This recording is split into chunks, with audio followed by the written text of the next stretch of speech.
Kaj me je najbolj pritegnilo pri knjigi? Mislim, da je bilo to avtorjevo psihološko profiliranje glavnega junaka.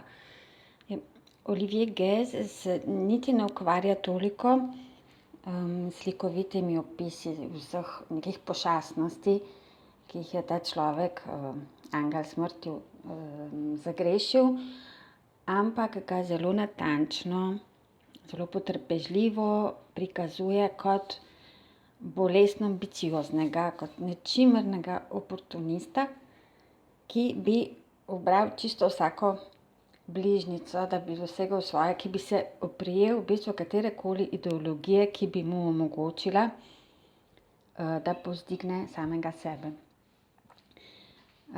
Mengele je bil torej človek, ki se je recimo korajžno spomnil, da najbolj učinkovito izkoreniš bolezen tako, da okužene preprosto likvidiraš.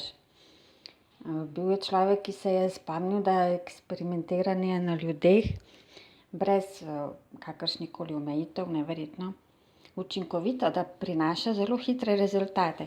In točno s takimi rezultati je Mengele plezal po lestvici, osvajal priznanja, se potrjeval kot nek znanstvenik izjemnega kalibra, pri vsem tem pa se je jasno skrival za floskulami nacistične ideologije o služenju Nemčije, ki mu je bila v resnici seveda zadnja skrb.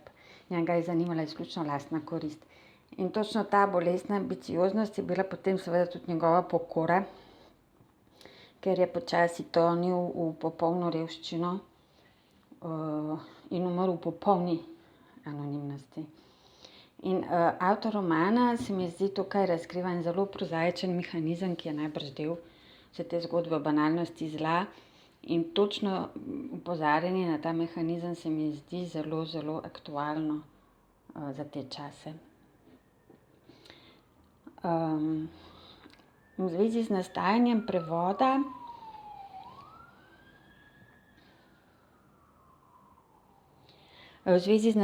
prevoda lahko povem anekdotico, ki lepo ilustrira, kaj zmore dober urednik oziroma sinergija med prevajalcem in urednikom, če rečem malo drugače. Olivier Guez uporablja zelo kleščen in prozaičen jezik. Izogiba se retoričnim učinkom, vsakršni patetiki, sugestivnosti, seveda iz zvestobe vsebini. In jasno je tudi, da je treba pri prevajanju zgodovinskega romana vedno razrešiti ogromno detajlov, jih pravilno razumeti, razrešiti dvoumnosti, tukaj pač ni prostora za različne interpretacije. Ampak v zgodbi je eden od bistvenih momentov stara latinska molitvica, ki so je Mengele ponavljal, kadar so ga preganjale nočne more, še ko je bil otrok.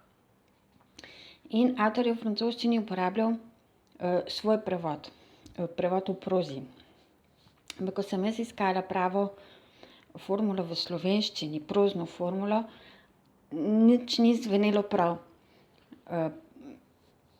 Potem je pa urednica v tem mojem proznem prevodu prestavila dve besedi in s tema dvema potezama je spremenila prozno različico v rimano. In evo, v trenutku se je vse ujelo in se to glasi takole: grde sanje stran odletite, nočne prikazni primeru nas pustite. In ta drobec poezije,